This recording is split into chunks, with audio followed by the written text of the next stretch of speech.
The apartment smelled wrong when I opened the door. Not the usual mix of cheap lavender air freshener and the curry my neighbor cooked every Thursday. This was different, expensive, cedar and something darker, like leather left in the sun too long. My keys slipped in my grip. The gallery had kept me late doing inventory, and my feet ached inside shoes I'd resold twice. All I wanted was to collapse on my second-hand couch with leftover takeout and pretend my life wasn't held together with duct tape and desperate optimism. Instead, I found a stranger sitting in my living room. He occupied my sagging armchair like it was a throne, one ankle crossed over his knee, hands relaxed on the armrests. The lamp I'd bought at a thrift store cast shadows across a face that belonged in museum's sharp cheekbones. A jaw that could cut glass, dark hair swept back with careless precision. He wore a suit that probably cost more than 3 months of my rent, charcoal grey with subtle pinstripes that whispered money in a language I'd never learned to speak. But it was his eyes that stopped my breath. Dark, almost black, and utterly calm as they tracked my frozen form in the doorway. Sophia Martinez. His voice was smooth, cultured, with an accent that softened the edges of my name, not a question, a confirmation. My phone was in my purse. I calculated the distance to the door. His posture didn't change, but somehow I knew running would be pointless. "Who are you?" My voice came out steadier than I felt. "How did you get in here?" "My name is Dante Moretti." He gestured to the couch with one elegant hand. "Please sit. We have business to discuss." "I don't have business with you." I stayed planted by the door. "I'm calling the police." "You could." He tilted his head slightly, studying me like I was a painting he was considering purchasing. "But then you'd have to explain Marco's debt. And I don't think you want that conversation." Ice flooded my veins. "I don't know what you're talking about." "Marco Castellano. Your ex-boyfriend." Dante reached into his jacket. I flinched and pulled out a folder. He set it on my coffee table with deliberate care. He borrowed $50,000 from my organization 6 months ago. The terms were clear. He had 90 days to repay with interest. That has nothing to do with me, but my legs were shaking. Marco and I had broken up 8 months ago when I'd caught him stealing from my savings account. "We're not together." "No," Dante agreed. But when Marco realized he couldn't pay, he offered collateral. His eyes held mine, and I saw something flicker in their depths. Interest, maybe, or hunger. "He offered you—" The words didn't make sense. They couldn't. That's insane. You can't use a person as collateral. In my world, you can use anything as collateral if both parties agree. He leaned forward slightly, and lamplight caught the gold of an expensive watch at his wrist. Marco signed documents. Very detailed documents that included your full name, address, place of employment, and several rather unflattering photographs. Nausea rolled through my stomach. "I never agreed to anything, which is why I'm here." Dante's voice remained conversational. "Like we were discussing the weather. To offer you a choice. I don't have $50,000. The number was absurd, impossible. I had maybe 2,000 in savings after years of scraping by." "I know." He pulled a photograph from the folder, slid it across the table. Marco, unmistakable even in the grainy image, sitting at an outdoor cafe somewhere tropical. "Your ex-boyfriend is currently in the Cayman Islands spending what remains of my money on a new girlfriend. He's not coming back to help you." My hands clenched into fists. That bastard, that absolute bastard. "So here's your choice, Sophia." Dante stood with fluid grace, and I realized he was tall, easily over 6 feet. He moved toward me with the careful precision of a predator who didn't need to rush. "You can pay the debt in 30 days. We both know that's impossible. Or you can come work for me. Work for you." I forced myself to meet his gaze, even though everything in me screamed to look away. "Doing what?" He stopped close enough that I could smell his cologne, cedar, and gunpowder masked by something expensive. "I need a companion for business events. Someone beautiful, intelligent, and charming on my arm. You'll attend dinners, galas, meetings. Smile. Be present. Ask no questions. You want me to be your escort?" The word tasted like ash. I want you to be mine for 10 months. He said it simply. 5,000 per month reduces the debt. At the end, you're free. And if I refuse? Something cold flickered across his features. Then I collect from Marco using traditional methods. And since he listed you as his nearest contact, those methods will find you first. He reached out, his finger barely brushing my cheek. I jerked back. I'm not a patient man, Sophia, but I'm being patient now. You have 24 hours to decide. He walked past me to the door, leaving behind the scent of cedar and the folder on my coffee table. In the doorway he paused. For what it's worth, Dante said quietly, I hope you choose me. The door closed with a soft click. I stood frozen, heart hammering, as headlights from his car swept across my walls and disappeared into the night. 24 hours to choose between impossible debts and indentured servitude to the most dangerous man I'd ever met. I opened the folder with shaking hands and saw my entire life catalogued in photographs and documents, my apartment building, my gallery, my morning coffee shop, even my mother's nursing home in Ohio. He'd been watching me, learning me, deciding if I was worth collecting. And tomorrow, I'd have to give him an answer. I didn't sleep. How could I? Every time I closed my eyes, I saw Dante Moretti sitting in my armchair like he owned it. Like he owned everything. Including me. At 2 a.m., I opened my laptop and typed his name into the search bar. The results were sparse, carefully curated. A few society page mentions Dante Moretti attending a museum gala, Dante Moretti at a charity auction. In every photo, he wore that same expression of casual authority. Beautiful women on his arm who never appeared twice. No social media. No interview. Just whispers on obscure forums about the Moretti family's import-export business. And warnings to stay away from their territory on the south side. I dug deeper. Found a single news article from 10 years ago about a warehouse fire that killed 3 men. The Moretti name was mentioned, then quickly scrubbed from subsequent reports. The message was clear. This family didn't just have money. They had power. By dawn, my coffee had gone cold and my hands were shaking. I had 7 hours left to decide, and every option ended with me trapped. The knock came at 6 a.m. I opened the door to find 2 men in dark suits, both built like linebackers. The one on the left held out a manila envelope. Miss Martinez. From Mr. Moretti. I took it with numb fingers. They didn't wait for a response, just turned and walked down the hallway with military precision. Inside the envelope, 2 first-class plane tickets to Chicago departing at noon. A sleek new iPhone still in its box, and a handwritten note on heavy cream cardstock. Your apartment lease has been terminated. Your belongings are being moved to storage. A car will arrive at 10 a.m. Wear something comfortable for travel. See you tonight. The fury ignited in my chest, white-hot and consuming. He'd already decided. Before I'd even given him an answer, he'd dismantled my entire life. I grabbed my old phone and dialed my landlord. He answered on the 3rd ring, voice groggy. Mr. Chun, my lease, did someone. Miss Martinez, yes. A gentleman came by last night with 6 months' rent in cash to break your lease. Very generous. Said you were relocating for work. I've already processed the paperwork. The phone slipped in my grip. You can't just... I didn't authorize. The lease was month. Everything's legal. Your deposit will be mailed to your forwarding address. He paused. He also paid to have your belongings professionally moved. Very generous man. I hung up before I said something I'd regret. The new iPhone buzzed to life in my hand, a single contact already programmed. Dante. My finger hovered over the number. I should throw this phone against the wall. I should call the real police, get a restraining order, disappear. Instead, I pressed call.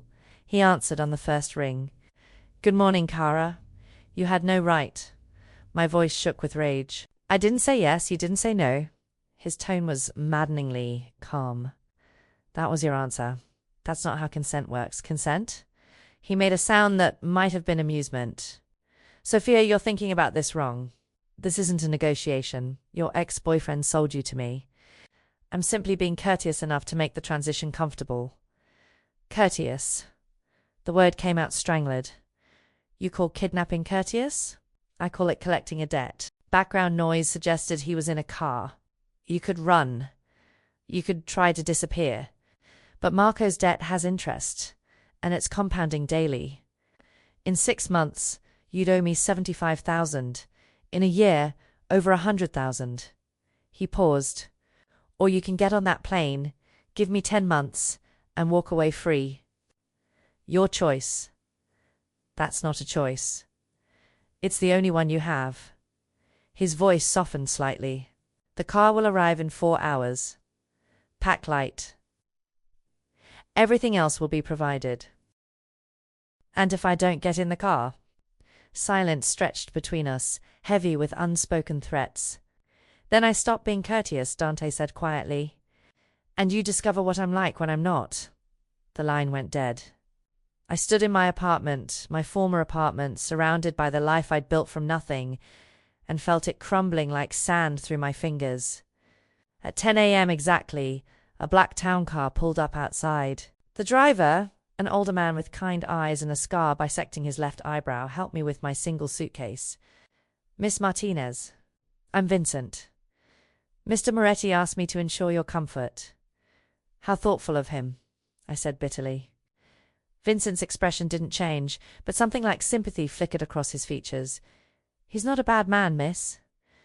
Just a very determined one. The flight was a blur of first-class luxury I couldn't appreciate. By the time we landed in Chicago, the sun was setting, painting the skyline in shades of blood orange and purple. Another car waited. Another silent drive through streets that grew progressively more expensive until we pulled up to a building made entirely of glass and steel that scraped the sky. Vincent escorted me to a penthouse that occupied the entire top floor. Floor-to-ceiling windows offered views of Lake Michigan stretching into darkness. The furniture was modern and minimal leather, chrome, art that probably cost more than I'd make in 5 years. Mr. Moretti will be here at 7, Vincent said. Katya will help you prepare. Prepare for what? But he was already gone, replaced by a woman in her 50s with severe grey hair and sharp eyes that assessed me quickly. Miss Martinez. I'm Katya. We have 90 minutes to get you ready for the Harris Foundation Gala. She gestured toward a bedroom where a garment bag hung on the door. Mr. Moretti has specific expectations for tonight. I followed numbly, let her guide me through a shower. Through hair and makeup applied with professional efficiency. Through stepping into a dress that probably cost more than my monthly salary had been. Emerald silk that clung to every curve and made me look like someone else entirely. At 7 p.m. exactly, the elevator chimed. Dante Moretti stepped into the penthouse wearing a tuxedo that made him look like sin wrapped in expensive fabric. His dark eyes found me across the room, and satisfaction flickered across his features. Beautiful, he said simply, moving toward me with that predatory grace. Are you ready, Kara? For what? My voice was cold. He offered his arm. To be mine. The gala was a nightmare wrapped in champagne and false smiles. Dante guided me through crowds of Chicago's elite with his hand at the small of my back, possessive, unmistakable, a brand everyone could see. People greeted him with deference that bordered on fear, their eyes sliding to me with curiosity and barely concealed envy. And who is this lovely creature? A woman in diamonds asked, her smile sharp as broken glass. Mine, Dante said simply, and the word hung in the air like a verdict. I smiled until my face ached, laughed at jokes I didn't find funny. Let him guide me from conversation to conversation like a prized possession on display. His touch never left me, hand at my back. Fingers laced through mine, arm around my waist. Claiming me publicly, thoroughly, completely. By the time we returned to the penthouse, I was vibrating with exhaustion and fury. The elevator doors closed behind us, sealing us in together. I yanked away from his touch. Is that what tonight was, marking your territory? Dante loosened his bow tie with one hand, his expression unreadable. That was introducing you to my world. He moved to the bar, poured 2 glasses of amber liquid. Whiskey? I want answers. I stayed by the elevator, arms crossed. You've dragged me here, paraded me around like property. You are property. He said it so calmly. Until Marco's debt is paid. That's the arrangement. I never agreed to any arrangement. Your ex-boyfriend agreed for you. Dante took a slow sip, watching me over the rim. But I'm not unreasonable, Sophia. So let me make the terms clear. He set down his glass and moved closer, each step deliberate. I forced myself not to retreat. You'll live here, he began, voice quiet but absolute. This is your home now. You'll attend events on my arm business dinners, galas, meetings. You'll be charming, attentive, beautiful. You'll smile when I need you to smile, speak when I allow you to speak, and ask no questions about my business. Ever. You want a doll, I said bitterly. I want a companion. His eyes held mine. In exchange, Marcos's debt decreases by $5,000 per month. 10 months of service, and you're free. 10 months. The number felt like a life sentence. Unless you'd prefer I collect the full amount now? He tilted his head slightly. I could arrange that. It would be significantly less pleasant for you. My hands clenched into fists. What else? What else? What else do you expect from me? I forced the words out. In 10 months, you could demand. Understanding flickered across his features. You think I brought you here to share my bed, didn't you? Something changed in his expression. Not anger, but something darker, more complex. He stepped closer, close enough that I could smell his cologne, feel the heat radiating from his body. When I take you to bed, Cara, he said softly, it won't be because of a debt. It will be because you beg me to. Heat flooded my face. That will never happen. His smile was slow, predatory. We'll see. He moved past me toward the hallway, and I hated that I felt cold without his proximity. Your room is the second door on the left, he said without looking back. Everything you need is there. We leave at 9 tomorrow for breakfast with a business associate. Wear the blue dress Katia selected. Good night, Sophia. He disappeared into what I assumed was his bedroom, the door closing with a soft click. I stood alone in the massive living room, shaking with adrenaline and confusion. He wasn't going to force me, wasn't even going to try. Why? The second door on the left opened to a bedroom larger than my entire former apartment. A king-size bed dominated the space, dressed in white silk. The closet held rows of designer clothing dresses, jeans, sweaters, shoes, all in my exact size, all waiting for me. My hands trembled as I touched the fabric. He'd known my measurements, my style, what colors looked best on my skin. How long had he been watching? How thoroughly had he studied me before deciding to collect? The violation should have terrified me. Should have sent me running for the door, the police, anywhere. Instead, exhaustion crashed over me like a wave. I showered in a bathroom with heated floors and rainfall water pressure, then collapsed into bed wearing silk pajamas that probably cost more than a week's salary. The sheets smelled like lavender and something expensive I couldn't name. The mattress cradled my aching body like a cloud. Outside the floor-to-ceiling windows, Chicago glittered like scattered diamonds.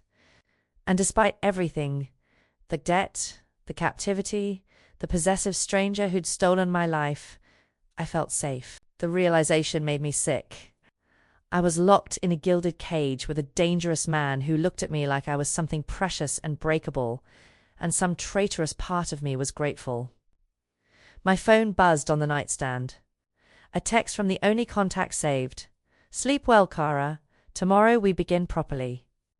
I turned off the light and stared at the ceiling, hating myself for feeling protected by the very locks that kept me prisoner. 10 months. I could survive 10 months. I had to. 2 weeks passed like a fever dream. I learnt Dante's rhythms the way prisoners learn their guards' routines. He worked until 3 in the morning, the glow of his laptop visible under his office door. He drank espresso like water, always black, never sweet. He spoke Italian when he was angry, harsh, rapid consonants that made his men flinch. And he watched me constantly, with an intensity that made my skin burn. Every morning, Katia left breakfast and a schedule. Every evening, I wore whatever dress she'd selected and stood at Dante's side while dangerous men discussed things I pretended not to understand.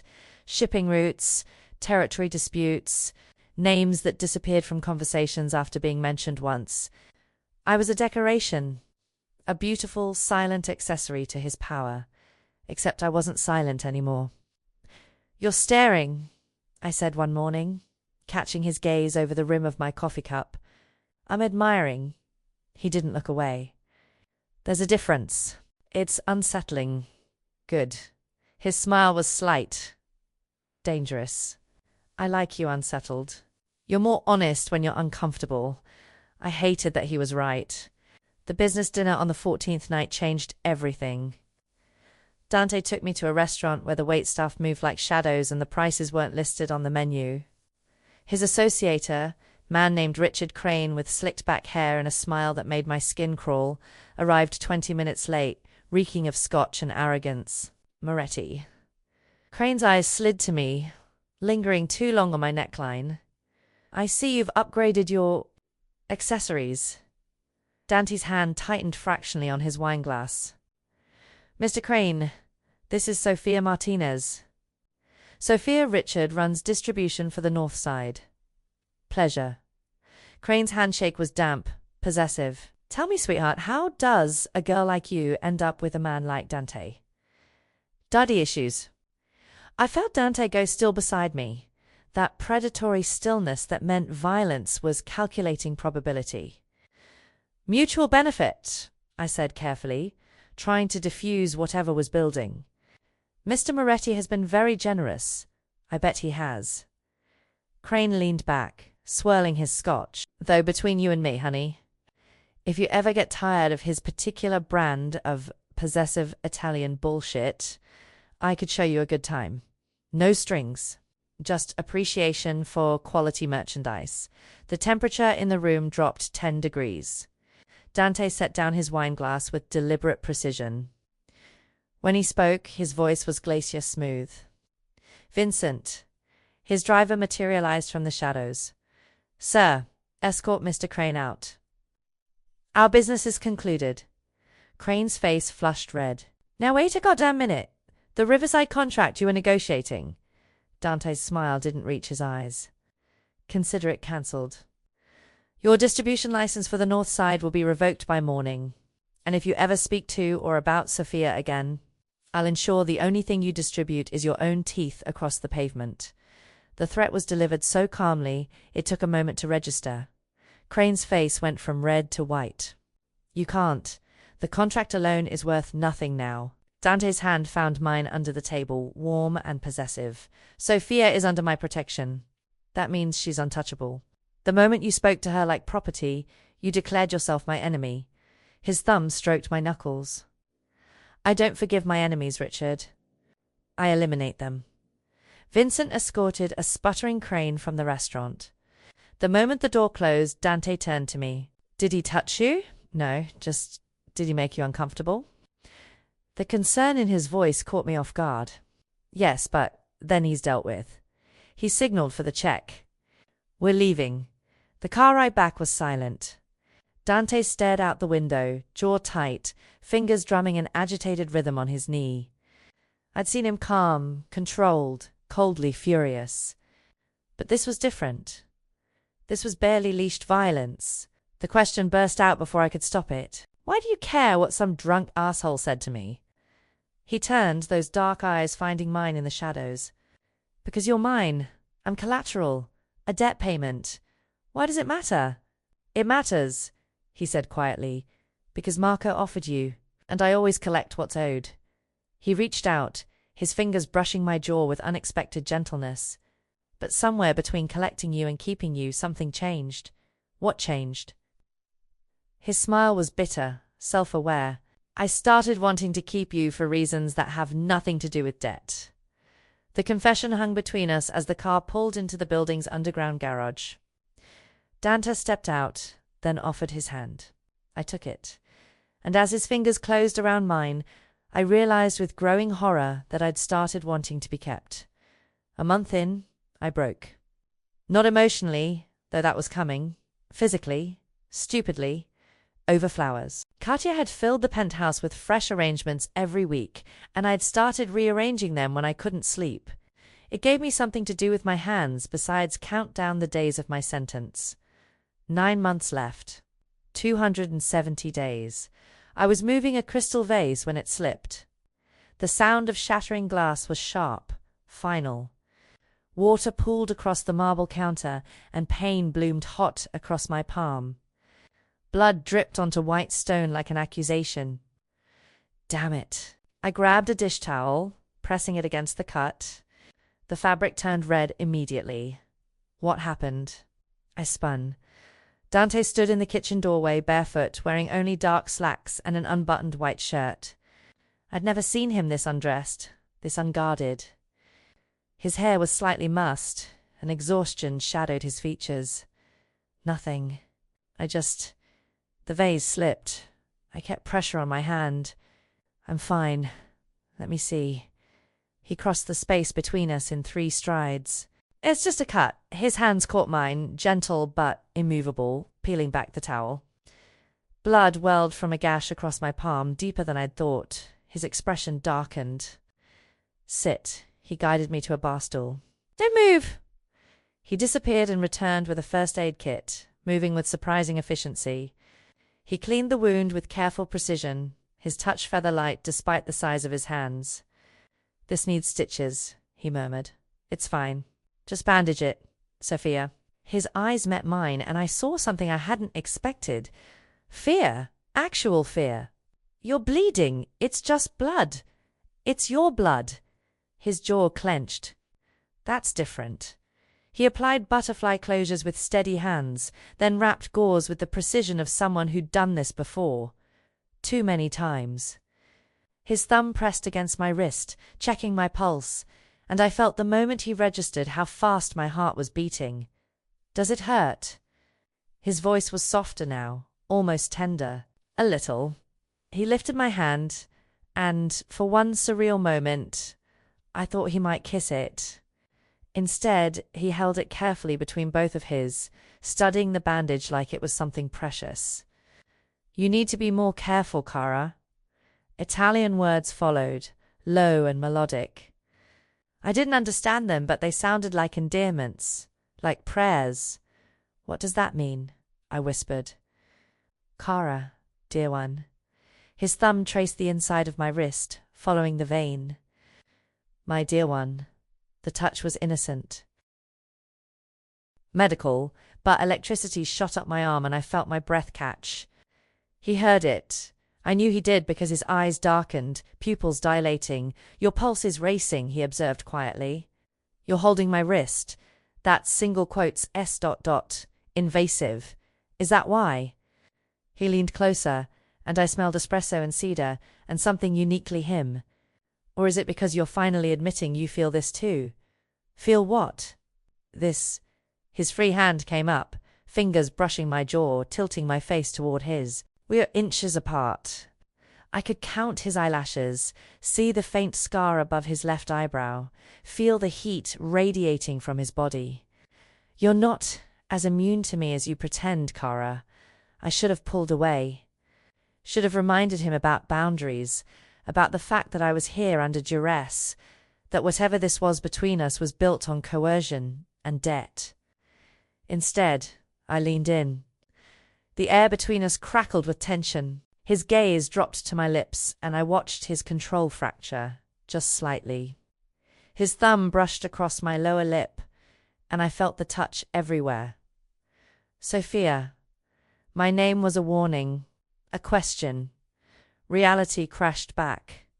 I jerked away, nearly falling off the stool. I need to go to bed. Thank you for, I gestured vaguely at my bandaged hand, for this.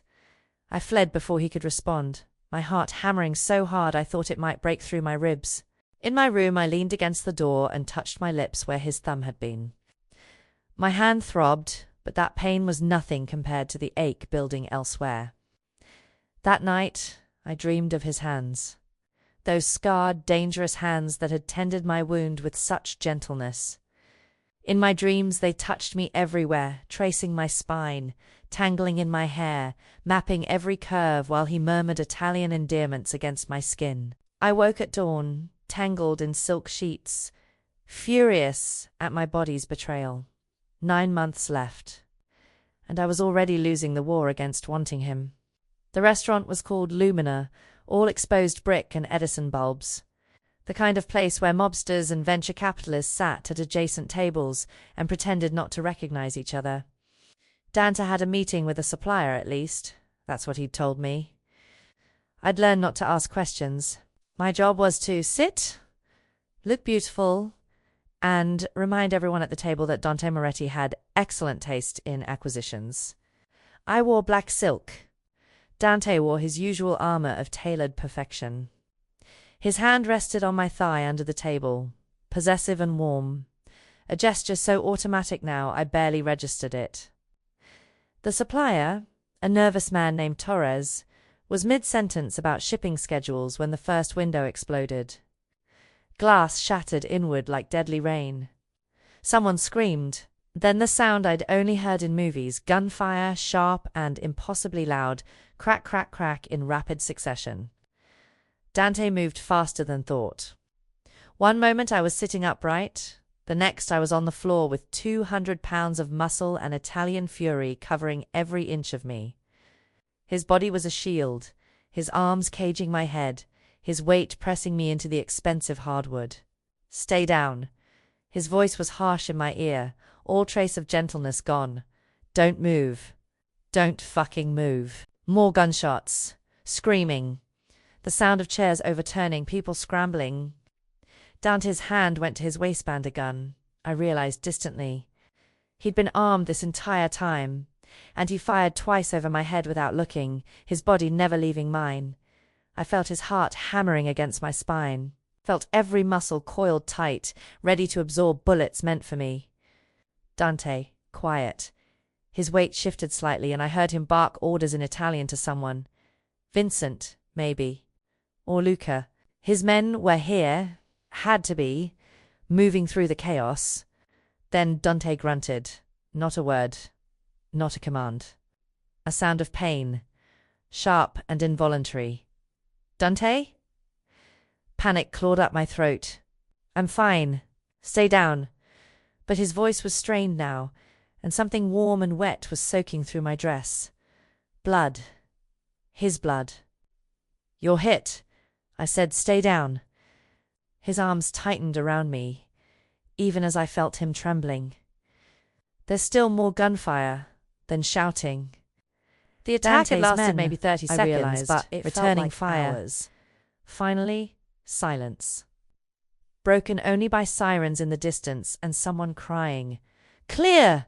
Vincent's voice, rough with urgency. Boss, we need to move. Dante's weight lifted slowly. Too slowly. When I turned over, my hands came away red. He was pale, one hand pressed to his left shoulder where blood seeped between his fingers. The white shirt was ruined, crimson spreading like spilled wine. Oh my God, I scrambled to my knees. Dante, it's nothing. He tried to stand, swayed. Luca caught him from one side, Vincent from the other. Just a graze. You're bleeding everywhere. My voice came out too high, too scared. His eyes found mine, and despite the pain etched across his features, he smiled. Actually smiled. You're safe. That's all that matters. Paramedics burst through the door. The next few minutes were chaos pressure on the wound. Questions I couldn't answer. Dante being loaded onto a stretcher. I tried to follow, but Vincent caught my arm. Miss Martinez, we need to get you out of here. I'm going with him. It wasn't a request. The hospital isn't safe. We have a private facility. Then take me there. I yanked free, my dress soaked with Dante's blood, my hands shaking so badly I could barely stand. Take me there now. In the ambulance I gripped Dante's uninjured hand. He was conscious but fading, his skin too pale, his breathing too shallow. Cara, he murmured, fingers squeezing mine weakly. Don't cry. I hadn't realized I was. Tears streamed down my face, hot and unstoppable. You got shot. I've had worse. His thumb tried to brush my knuckles, the gesture heartbreakingly familiar. You're safe. That's all. He winced. That's all that matters. The ambulance doors slammed shut. Through the small window, I watched Chicago blur past, and all I could think was, "Don't die. Please don't die." Not because I needed him to clear Marco's debt, but because somewhere between captivity and protection, between resentment and stolen glances, I'd stopped seeing him as my jailer and started seeing him as mine. The compound was a fortress. High walls topped with cameras, armed guards at every entrance, and a medical wing that looked like a private hospital. They'd brought Dante here instead of and I understood why when I saw the setup surgeons who didn't ask questions. Equipment that rivaled any trauma center, and absolute discretion. I wasn't allowed in during surgery. Vincent made me shower. Dante's blood swirling down the drain turned the water pink and gave me clean clothes. Then he led me to a waiting room where Luca sat cleaning his gun with methodical precision. "Miss Martinez." He didn't look up. "You should rest. This could take hours." "I'm staying." "He'd want you safe." "Comfortable. I'm staying." My voice broke on the last word. Luca finally looked at me, something like understanding in his dark eyes. "You care about him." It wasn't a question, but I answered anyway. "He took a bullet for me. He'd take 100 bullets for you." Luca set down the gun. "I've worked for Dante Moretti for 8 years. I've never seen him protect anyone the way he protects you. You mean something to him, Miss Martinez. Something more than debt or possession." The words settled in my chest, heavy and terrifying. 3 hours later, the surgeon emerged. The bullet had missed major arteries, but Dante had lost significant blood. He'd need time to recover, but he'd survive. I nearly collapsed with relief. They moved him to a private room, all white walls and medical equipment that beeped steadily. He looked wrong in the hospital bed, too still, too pale, too human. I'd gotten used to his controlled power, his predatory grace. Seeing him vulnerable was like watching a caged panther declawed. "You can sit with him," the nurse said. "He'll be sedated for a while." I pulled a chair to his bedside and took his hand. It was warm, calloused, the same hand that had touched my face with surprising gentleness. "You're an idiot," I whispered. "A complete idiot for doing that." He didn't answer, just breathed steadily while machines monitored his vitals. I didn't leave. Not when Vincent brought food I couldn't eat. Not when Katya arrived with blankets and worried eyes. Not when night fell and the medical staff changed shifts. I sat vigil like a widow, holding his hand, watching his chest rise and fall, and praying to a God I'd stopped believing in years ago. On the second day, fever set in. Dante thrashed beneath the sheets, murmuring in Italian fragmented words I couldn't understand, but that sounded like pain, like regret, like longing. Once he called out a name, Isabella, his sister, I remembered, the one who'd died. I wiped his forehead with a cool cloth, murmuring nonsense reassurances. "You're okay. I'm here. You're safe." His fingers tightened around mine even in sleep, and I felt something crack open in my chest. On the third day he woke. His eyes opened slowly, confusion giving way to focus. The first word out of his mouth was my name, Sophia. I burst into tears. Actual ugly sobbing that I couldn't control. All the fear and terror and exhaustion of the past 3 days crashed over me like a wave, and I couldn't hold it back. "Hey." His voice was rough, weak. His good hand reached up, fingers brushing my wet cheek. "Why are you crying, Kara?" "Because you almost died." The words came out strangled. "You got shot protecting me, and you almost died, and I couldn't finish." His thumb caught my tears with heartbreaking gentleness. "Almost doesn't count. This isn't funny. I know." He tried to sit up, winced. I helped him, adjusting pillows with shaking hands. "How long?" 3 days. "You've been out for 3 days." Something flickered across his features. "Surprised, maybe." "And you stayed?" "Of course I stayed. The admission came easily now. Where else would I go?" He studied my face with that intensity I'd come to recognize, searching for something. "You were worried about me. You took a bullet for me. Yes, I was worried. Not because of the debt. It wasn't a question. Because you care. I wanted to deny it. I wanted to hide behind anger or resentment, or the practical reality that he was my captor, my keeper, the reason I was trapped in this life. But sitting here, holding his hand, still wearing clothes stained with his blood, I couldn't lie anymore. Yes, I whispered. I care. God help me. I care. His smile was weak but genuine, and it transformed his entire face. Finally, finally, finally, you're honest with both of us. He tugged me closer with his good arm. Come here. I leaned in carefully, mindful of his injury. His hand cupped my face, and when he kissed me, it was soft and tender and tasted like truth. When we broke apart, he pressed his forehead to mine. You're mine, Sophia. Not because of debt or contracts or Marco's stupidity. His breath was warm against my lips. But because you choose to be. Tell me you choose this. Choose me.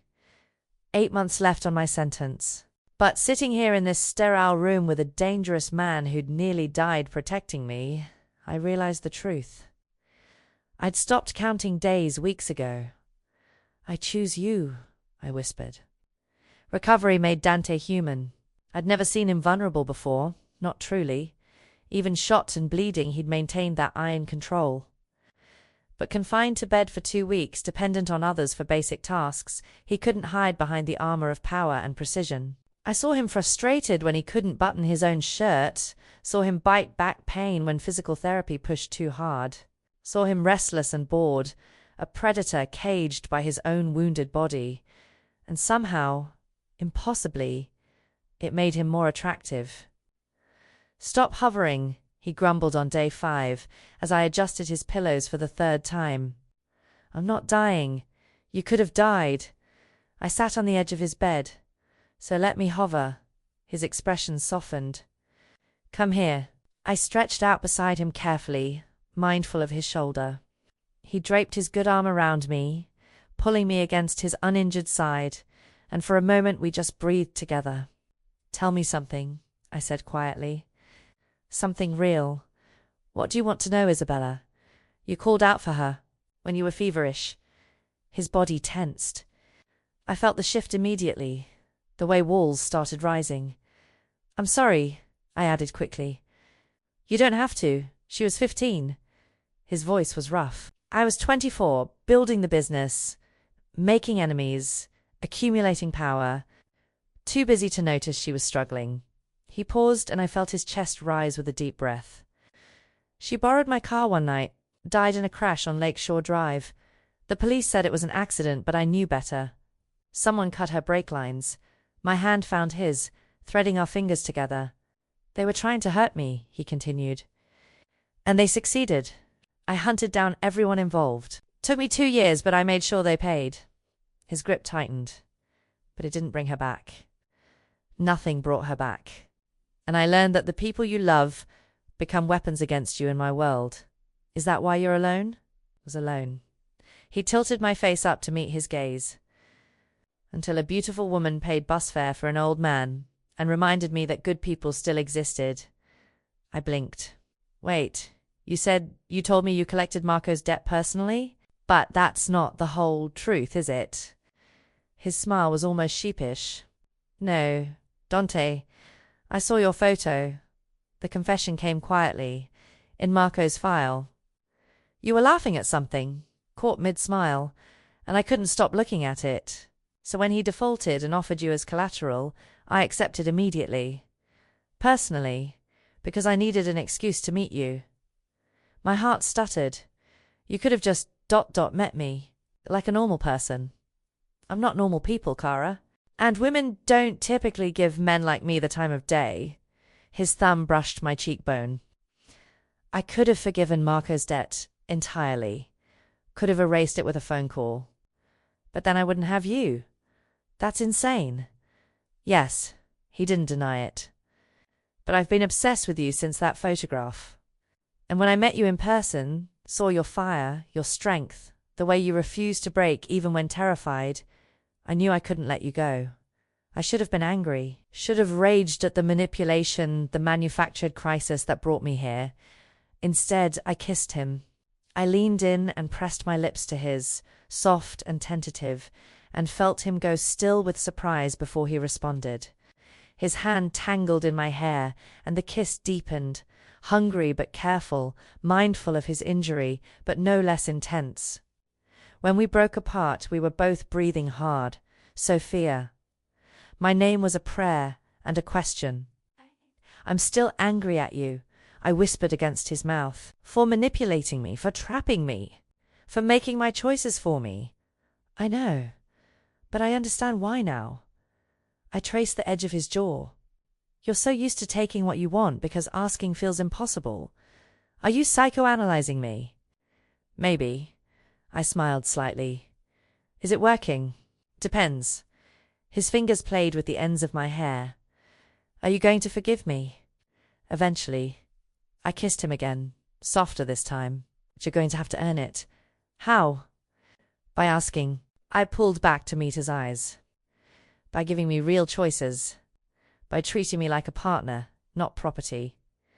Something shifted in his expression. Hope, maybe, or recognition of a crossroads. He was silent for a long moment, and I watched him war with himself. Finally he spoke. Stay with me. His voice was raw. Not because of the debt. I'll clear it tomorrow. Put it in writing. Make it official. Stay because you want to. Because you choose this, he gestured between us, whatever this is becoming, and if I leave— Pain flickered across his features. Then you leave, and I'll let you go, even though it will destroy me. The confession hung between us, vulnerable and terrifying. I thought about my old life, the tiny apartment, the constant exhaustion, the slow suffocation of poverty. I thought about freedom, whatever that meant. I thought about escape routes I'd memorized, but never taken. Then I looked at Dante, this dangerous, obsessive man who'd taken a bullet for me, who'd been planning to keep me but was offering to let me go. Ask me again in 8 months, I said finally, when the debt would have been cleared anyway. If I'm still here, then you'll know it's real. His smile was slow, genuine. You'll still be here. You sound awfully confident. I am. He pulled me closer, careful of his shoulder. Because you're already mine, Kara. You just don't fully realize it yet. I should have argued. Instead, I rested my head on his chest and listened to his heartbeat.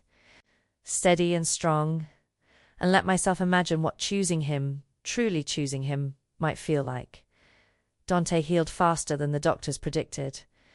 By week 3, he was back in his office, arm in a sling, orchestrating his empire with one hand.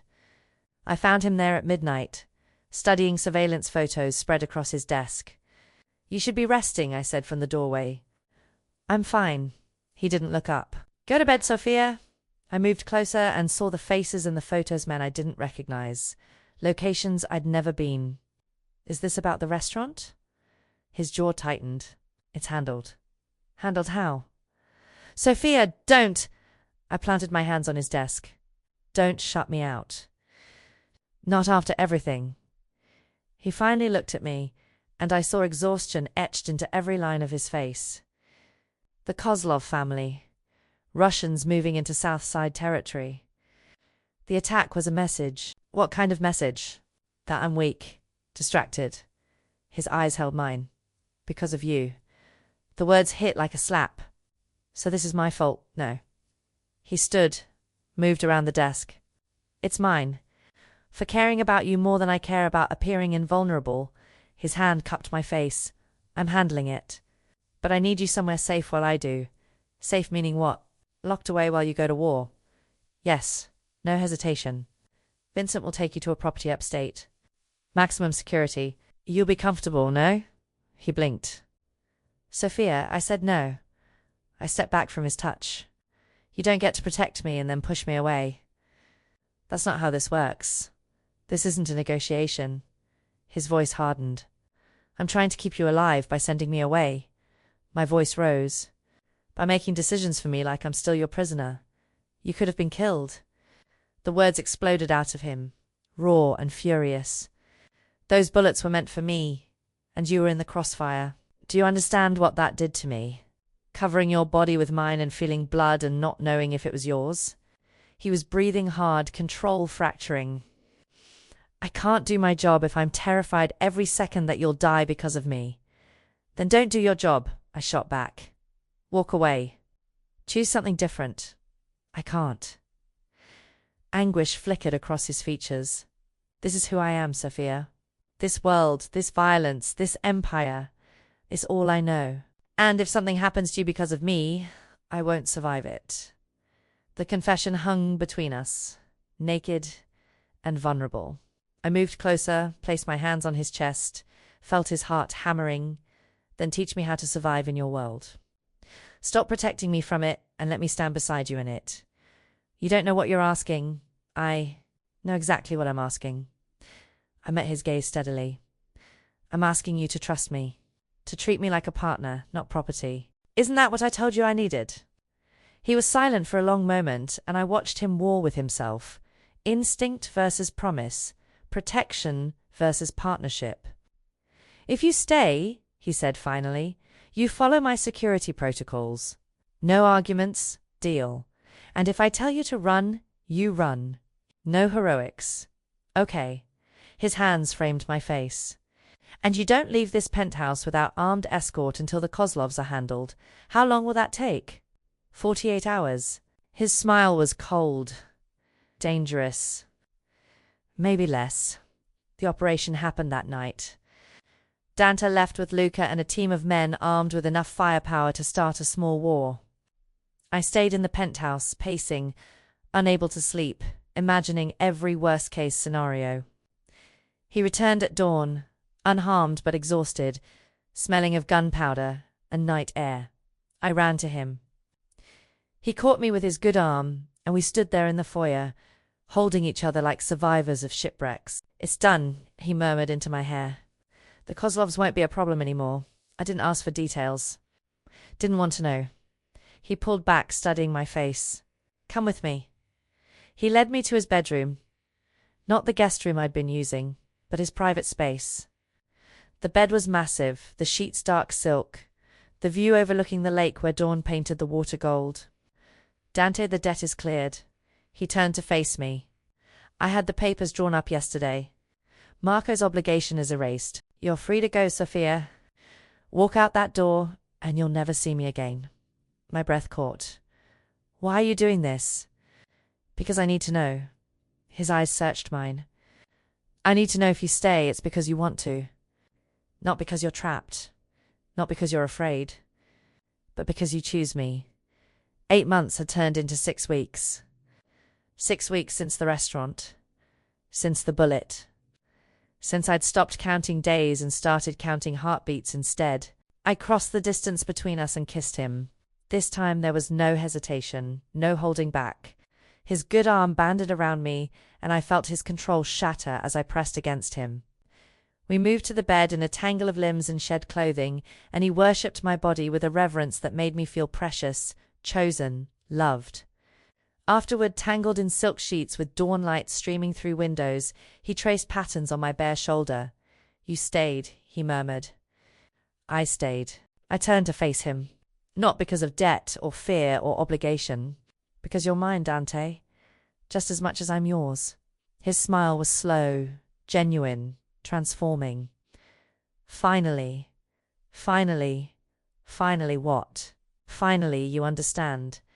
3 months later, the penthouse looked different. Not structurally, the marble and glass remained, the views still spectacular. But I'd added life to the sterile spaces. Art from local galleries lined the walls. Books crowded the shelves. Fresh flowers filled vases I'd learned not to drop. Small touches that transformed Dante's fortress into something warmer, into home. I was arranging peonies when my phone buzzed. Unknown number. I almost ignored it, but something made me answer. Sophia! Marco's voice, oily and familiar. We need to talk. My blood went cold. How did you get this number? Doesn't matter. What matters is, I know you're still with Moretti, playing house with a mobster. He laughed, bitter and sharp. I figured you'd have run by now. Guess you've developed a taste for dangerous men. What do you want, Marco? Money, obviously. Papers rustled in the background. I've got documentation. Photos of you and Dante. Evidence that could cause problems for him with certain business partners who value discretion. I'm thinking 50,000 buys my silence. Blackmail, of course. You already owe him 50,000, I said coldly. What makes you think that debt's cleared, isn't it? Moretti's gone soft. Everyone's talking about it. His voice turned ugly. So here's the deal. Pay me, or I make things complicated for your boyfriend. Your choice. I hung up. Then I walked to Dante's office. He looked up from his laptop, immediately reading my expression. What happened? Marco called. He's trying to blackmail us. Dante's face went glacial. Where is he? I don't know. But Dante, I moved around the desk, placed my hands on his shoulders.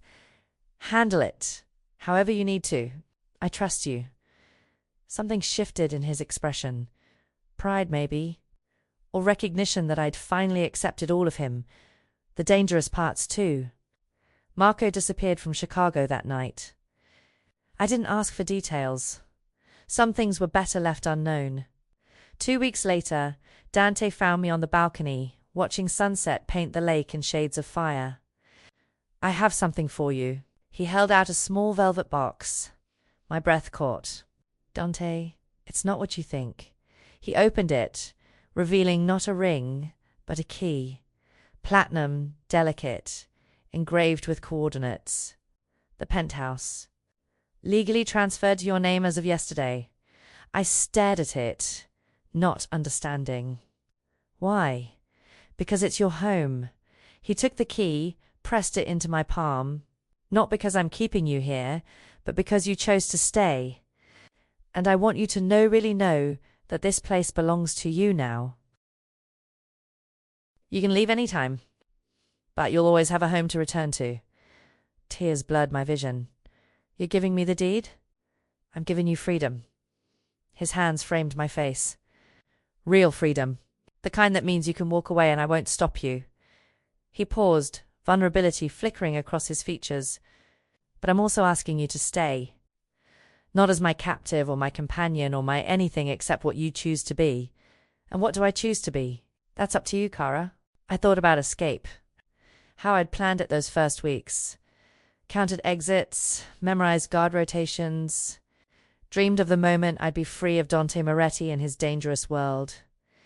But somewhere between the bullet he'd taken and the fever dreams I'd witnessed, between his confession about Isabella and the way he'd cleared my debt without asking for anything in return, I'd stopped wanting escape. Because escape meant leaving him, and he wasn't my prison anymore. He was my choice. I choose this. I closed my fingers around the key. I choose you. Not because you saved me, or because you're dangerous, or because you can give me things I never had, but because when I think about my life, I can't imagine it without you in it.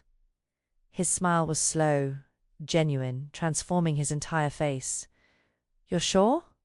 I'm sure. I stepped closer, rising on my toes to brush my lips against his.